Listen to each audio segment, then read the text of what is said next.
बिस्मिल्लाहिर्रहमानिर्रहीम। अस्सलाम वालेकुम वरहमतुल्लाहि वबरकातुह। अगर आप चाहते हैं कि बुरी तकदीर से बचें और अल्लाह ताला आपकी तकदीर को अच्छा कर दें, बदल दें, तो इस दुआ को अपने मामूलात में लाजमी तौर पे शामिल कीजिए। बिस्मिल्लाहिर्रहमानिर्रहीम। अल्लाहुम्मा इन्नी अऊज़ु बिका मिन जहदिल बलाइ व दरकिश शक़ाइ व सूइल क़ज़ाइ व शमामतिल अअदा।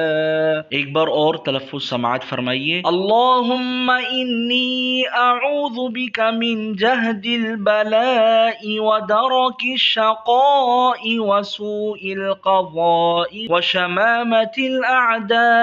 सही बुखारी की हदीस है, इसका हवाला आप देख सकते हैं। लाजमी तौर पे इसको अपने मामूल में शामिल कीजिए। अल्लाह ताला इंशाअल्लाहुल अज़ीज़ आपकी तकदीर को तब्दील करेंगे और आपकी बुरी तकदीर ख़त्म हो जाएगी, क्योंकि अच्छी और बुरी तकदीर अल्लाह ही की तरफ से है। एक दुआ इंसान की तकदीर को तब्दील कर सकती है, लिहाजा अल्लाह से अच्छे अच्छे अल्फाज के साथ दुआ कीजिए। अल्लाह ताला इंशाअल्लाह आपकी तकदीर को तब्दील करेंगे। चैनल पर नए हैं तो चैनल को सब्सक्राइब करके बेल आइकन को प्रेस कर दीजिएगा। जज़ाकल्लाहु खैरा।